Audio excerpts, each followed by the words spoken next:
like to. You don't have to. And then the question of the day is, if you could live anywhere in the world for free, what would it be and why? Whoever want to go first. So, I guess I'll start it off. What's up? My name is Jeremiah. 27, I'll be 28 in September. And honestly, if I could live in the world, I just don't want to go nowhere. I'm not saying, I will visit and all that, but this is my city, this is my home. There's too much going on here that need to be fixed and situated, so I can't go nowhere. I can't go live nowhere while there's a lot that's broken here, so, that's my answer. But I would visit lots of places like Hawaii and all that, Caribbean and stuff, so yeah. You know what I mean?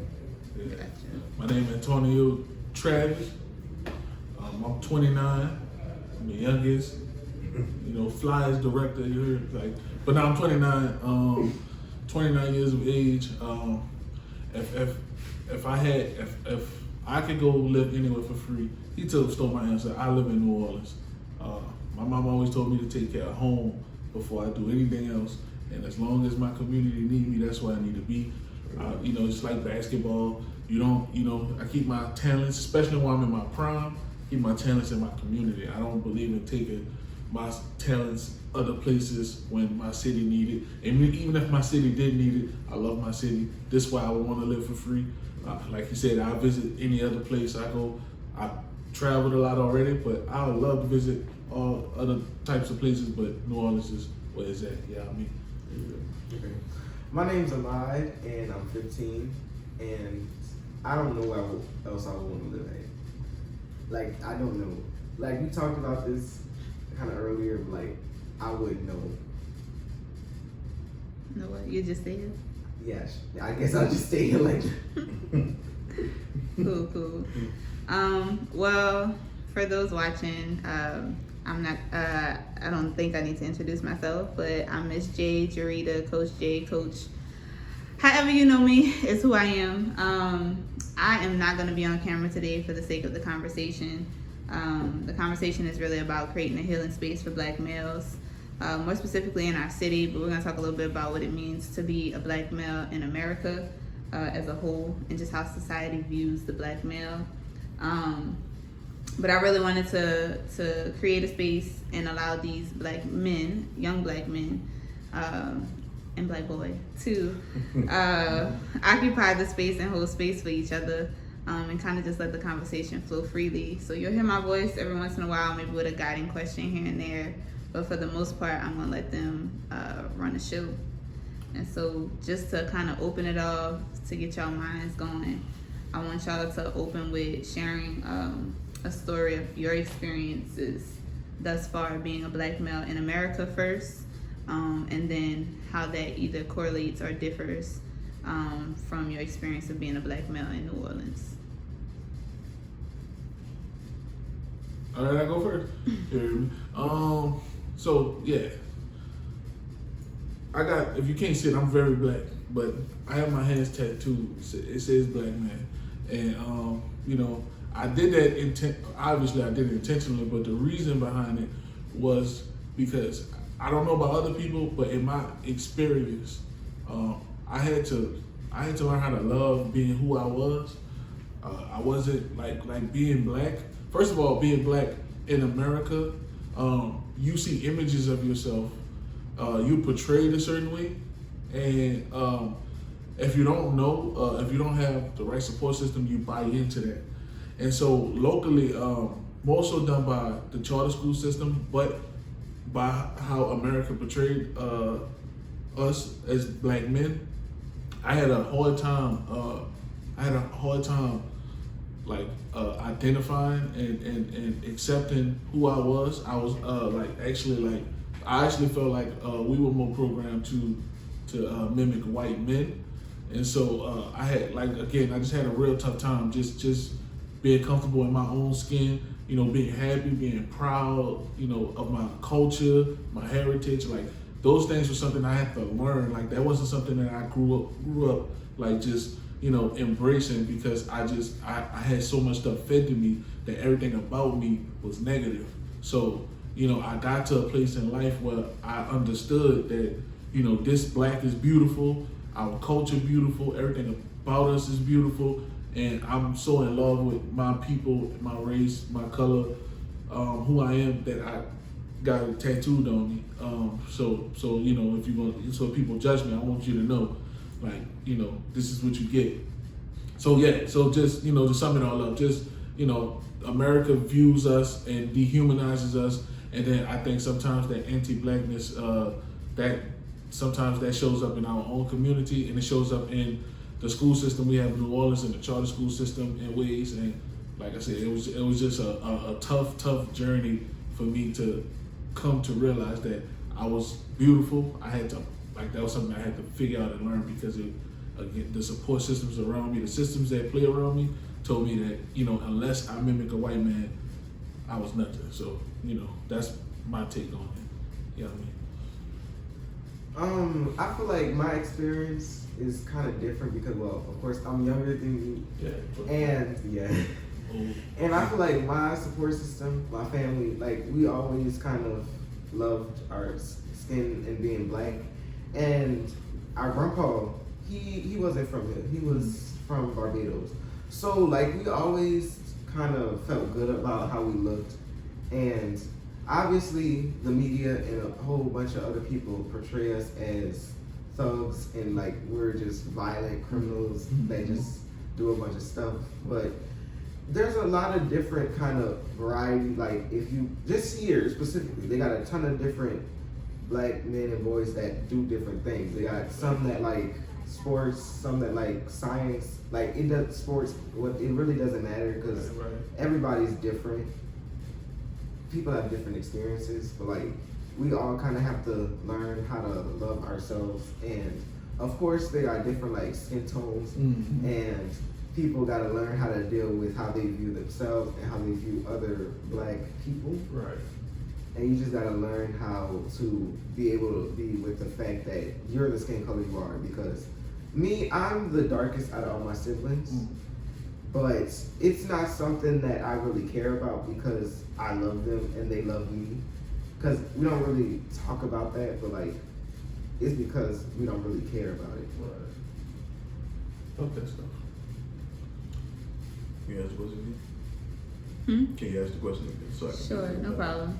I just wanted to open up with sharing your story or your experiences of being a black male in America and then being a black male in New Orleans. So, my experience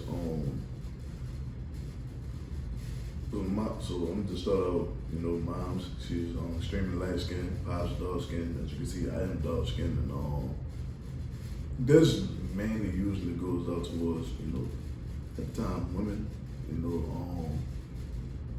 a lot of females that I tried to talk to, you know, they didn't necessarily want to mess with me because of my skin color. So it's like, that's when I used to, not necessarily hate it, but I used to be like, damn, like, you know, I wish I could be my mom's, you know, skin color, because I know I get more attention than I would, and this and that and all that. But honestly, the older I got, it's like I kind of stopped worrying about it, because I just started. Because I used to have a lot of self-hate in a lot of different ways and all that. I did, no lies, and I just really truly just not, you know, to stop worrying about it, because I'm like, a lot of things that I've not been through, but a lot of experience that I had with certain people, it kind of changed that perspective, because I started realizing there are certain people that really started truly, you know, that do mess with, you know, dark-skinned men and all that, and that's one part, that's just that. But it's like, I'm a very speaker, like, I like to speak. I was always taught as a young man, you know, speak to whoever you come across, like that, what up and all that. And there's a lot of people who I come across and I speak, and they'll speak back. But there's people I come across and I speak, and they just look at me, and they just keep walking. And I'm like, that was something that always bothered me. And I'm, you know, there's not too tall, but I'm tall and I'm a big dude. I have size on me, so a lot of people would look at me in different ways.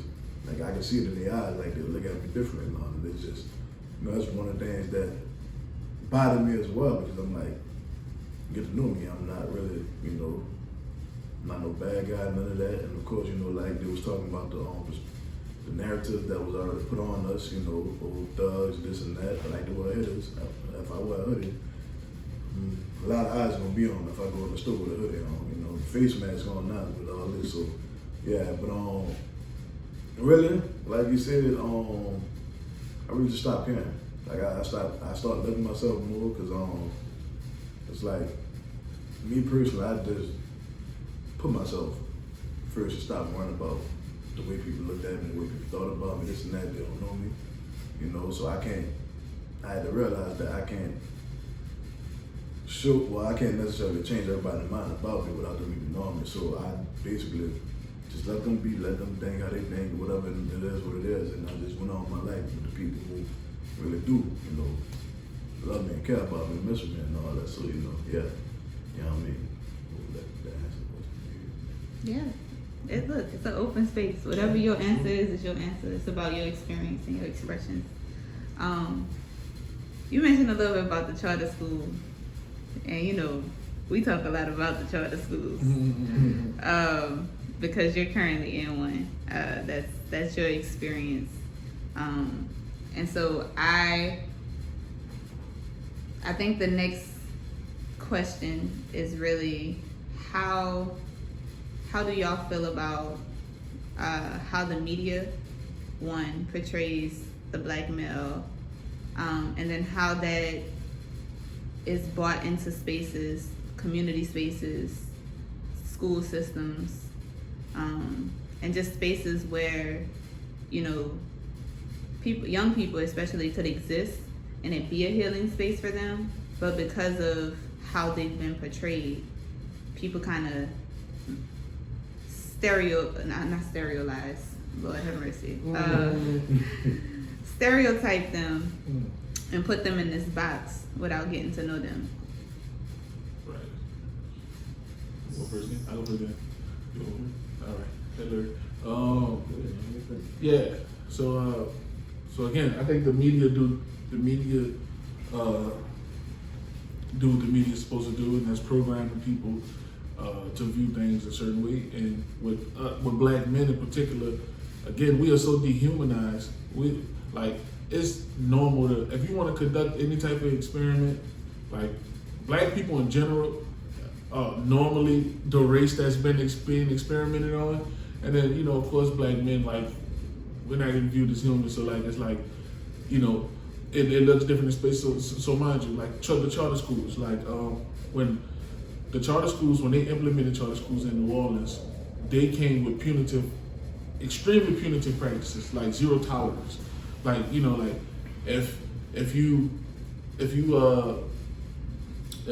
don't have a belt 3 days out the week, 2 days out the week, we could expel you. Solid lunches, looking your teacher in the eyes, like all of these practices that they would implement in, you know, communities where they've seen kids as kids and humans, because we know how, if you don't know, the brain, like the child's brain, like the things that children need to develop socially, like recess and stuff like that, was stripped away in our schools. Our schools, we didn't have recess. We didn't have the things we needed to help us develop in order to function in society. Like, those things were stripped away. We couldn't even talk to each other in the cafeteria. We had to sit next to each other and be silent.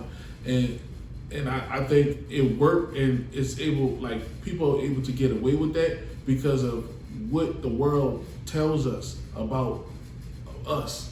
Like, so you couldn't go, people wouldn't be able to go to a white school and practice those type of, you know, put those practices in place on white kids, but they can come and do it to black kids because, again, like we've always been treated like second class citizens. So like, that's just our lived experience going to all boys charter school, where we couldn't even do the basic things.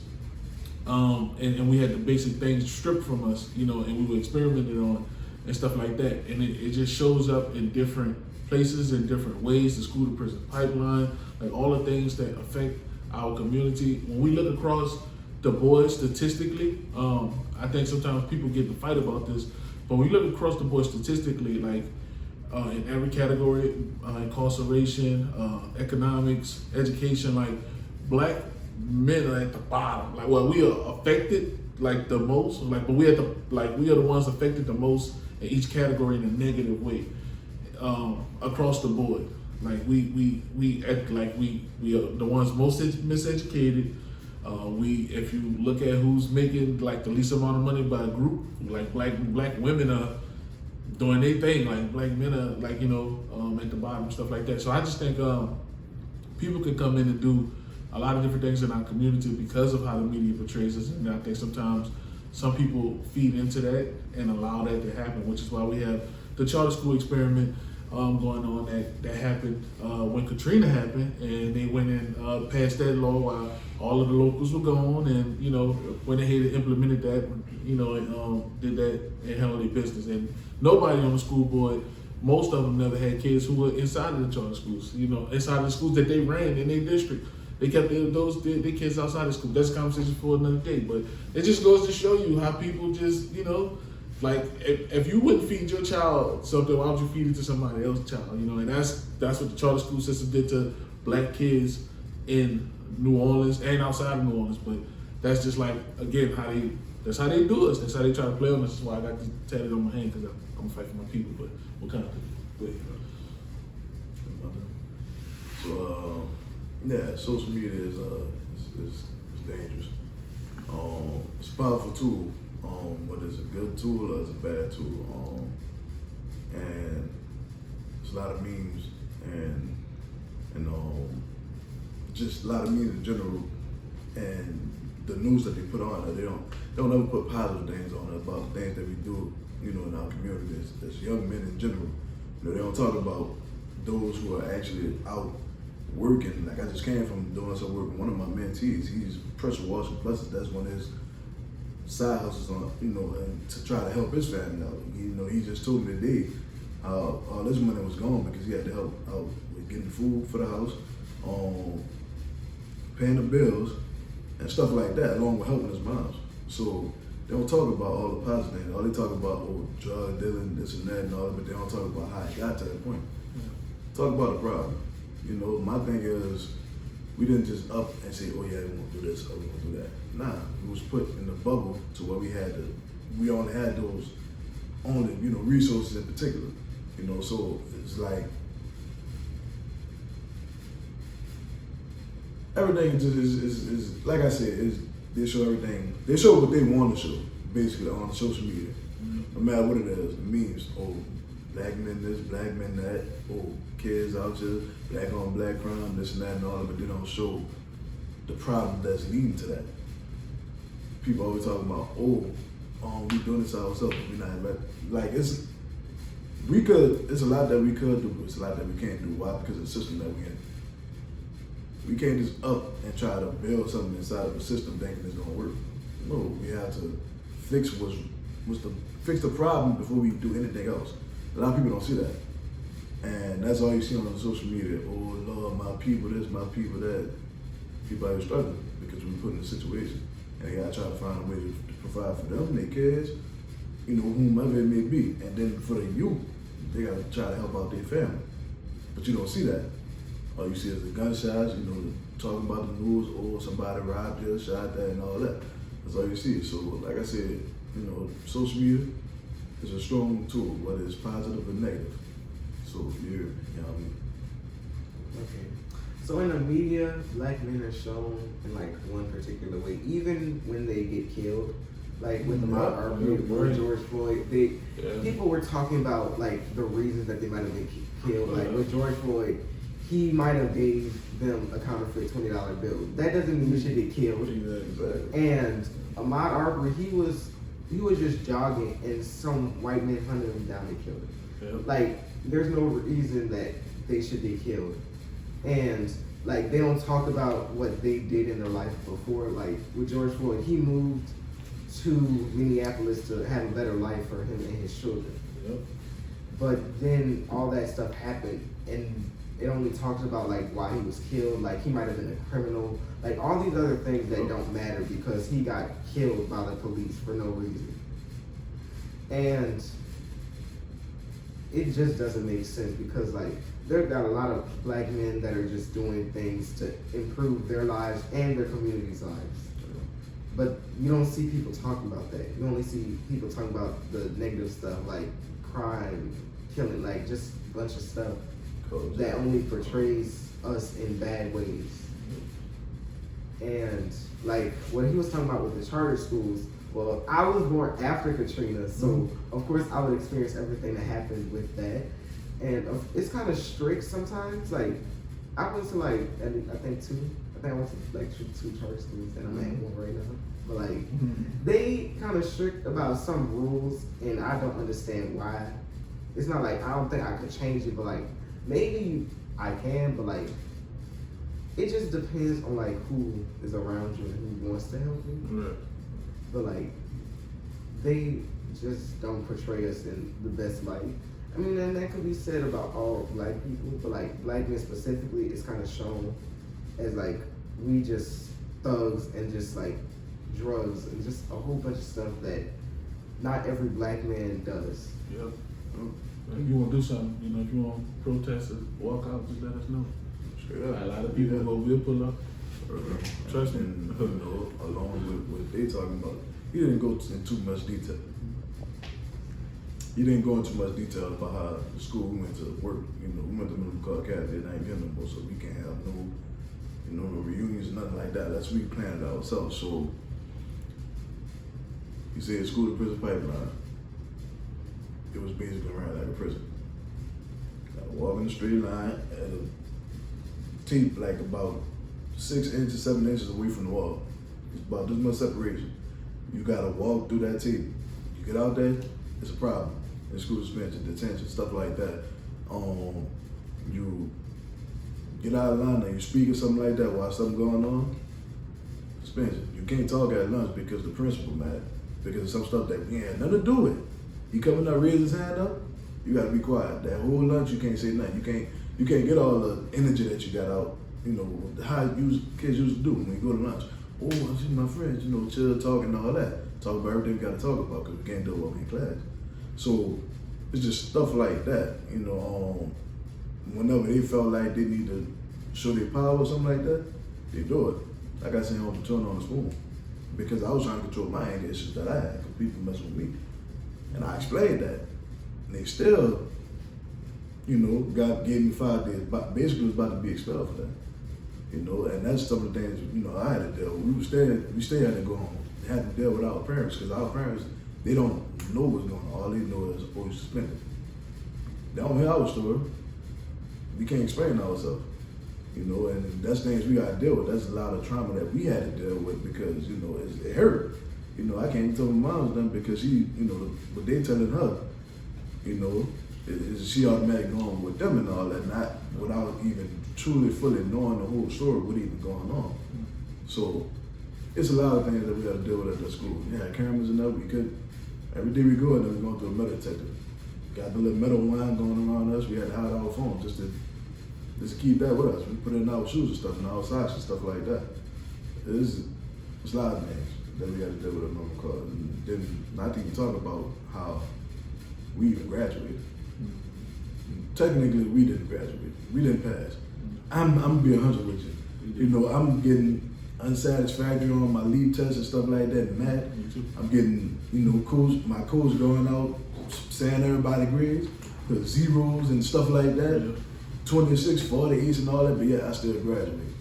So yeah, so, you know, and then not only that, it's like when nobody's around, the principal, everybody, you know, acting as usual self, but you don't care about us, none of that. And when certain people around, oh, that's my boy right there, Jeremiah, that's my guy, you know, I love that boy, this and that and all that. And, you know, it's all that just plays a lot of mind games. What our graduation rate was? It was 100. 100%? 100%. How many else dropped out in the first 2 years? That's what you got walking around the city. It's a good 70-something%, honestly. It's a process, it's a fact. Yeah. Got a lot of kids walking around in New Orleans, parents who we in our late 20s now, so we parents now. Yeah. Most of us we got kids who went through the charter school experience.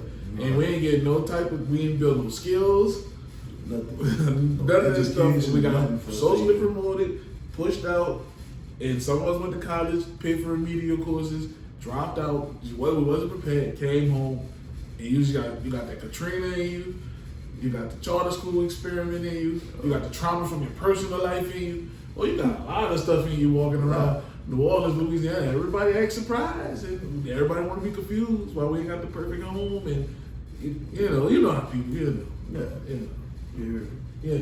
Yes, like one of the schools I went to, like we had to, like we was in, I was like 13, whatever, but we had to still walk on like tape when like with the kids that were like 5. I don't understand why we had to do that. Like we had to walk on tape and go in one direction. We couldn't walk wherever we wanted in the hallway. And at my other school, we had like 3 minutes to get to our classes. And one of our classes was on the first floor and the other one was on the third. And on the opposite sides of the school. So I kind of had to rush to get to class. But I don't understand why they had to make it so like kind of strict and like tight so that I feel like they kind of just do that to get numbers and then get money so they could say that they did this or they did that. Like we're 100% that, or like we got our student under control. I don't need it. Yeah. And not to say that, you know, all this was happening, AO's expired Katrina trailers. It was in the trailers.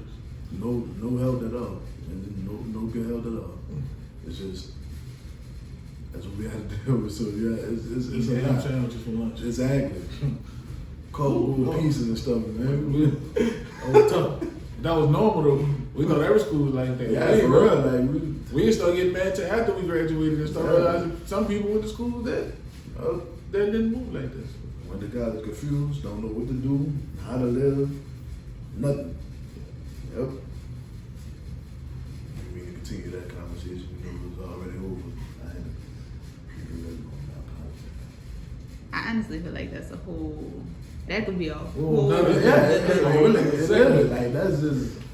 whole nother shebang bang. So in all of what y'all was saying, and about, I feel like a lot of the conversation was about the systems and media and things like that. Do you feel that our society does a good job with uplifting or empowering or even supporting the black male in a way that, regardless of what everybody else is saying about you, like, do we do a good job of holding, as a black community, do we do a good job of holding each other up? Or do y'all feel that there are some areas of improvement? It's a strong mixture. Yeah, it's a strong mixture. You have people, oh man, I love our black kings, you know, support our black kings, this and that and all that. And then you got the other side that's like, well, you got to do better. Or, you know, if you don't have the type of job, you're not making the type of money, you just not nothing at all. No matter how much you're working, how much time you're putting in towards whatever job you got. Of course, you know, it's a struggle, but you doing, at least trying to do something, at least do something, particularly with your family, community, whatever it may be. And it's just, yeah, like I said, social media, a lot of posts. Men ain't this, men ain't that. And as you can see, a lot of people in a lot of communities, you know, transition over. Not, you know, no smoking, nothing like that. I have no issues at all, but a lot of people prefer women over men that's transitioning into men, and it's like you know, like, hey, cool, preference, but don't degrade us and all that, you know, to push y'all, you know, perspective and y'all narrative and everything what y'all trying to do on us, you know. I love all people. I'm never going down nobody about nothing, you know. So it's a strong mix. That's all I really can say. Because it's a lot that I go into, but I don't want nobody to feel, you know, whoever may hear this, feel affected or targeted or anything. So it's, yeah, but it's a strong mix. You know what I mean? Like he was saying, it's kind of like a strong mixture. It really depends on the people. Because there are some people that just like love and uplift black men, and they got people who do the complete opposite, and they got people that's somewhere in the middle that do it with some black men on how to look like skin. If they lighter, they might uplift them more, and then just treat them like uplift them and treat them better than people who are kind of darker.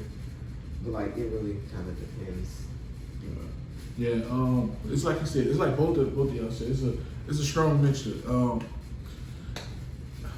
That we definitely do in our community. My personal experience, we definitely do a good job sometimes of picking each other up and loving each other, black men and black women, and both sides could do a better job of supporting each other and being there for each other. I was go back to a quote Chris Rock said. Chris Rock said, only dogs and women are loved unconditionally. Men are only loved under the condition that they provide something. I do know when we talk about, and I won't go too deep, but I know when we go back to DNA, genetics, like traditional times where the man provide, the woman do, like gender roles, I understand all that and how that plays a factor into things. But I do see where people get those narratives and where they why they believe the things the way they believe. But like you said, like we are way more, just like black women. Black women have always been more than what society and the world tried to view them as. Black women are more than just bearers of children and protectors. They're more than just, they don't belong. Like it's like what you want it to be. I just think I think sometimes when it comes to men, we have to learn, we have to create a program so we can tell black men it's okay to be emotional, because we've been conditioned so much to not show emotion and have that be masculine, which is actually killing us, but we don't talk about that. When I was crying as a child, my mama used to get on my, behind about crying because I wasn't a girl. If I cut my leg and I'm crying, I get scolded. If my sister cut her leg, come here, baby, and so it's just some things, some traditions we gotta work on. But I do think it go hand in hand. I think black women have their own challenges they had to overcome, where we needed to show up more and support and be there. And I think it's the same thing for black men. I just think we gotta listen to each other. We just need to understand each other. We wanna, I know, look, I could go on and on about black women, and I mean in a positive, because black women mean everything to me in my life, but I also seen the other, the other side, so, I just think we got some things to work on, but we have to listen to each other and come to the table and, continue to support each other. Okay, you said a lot, so we're gonna sit in that for a second. All right. And because the next question was about expressing emotion.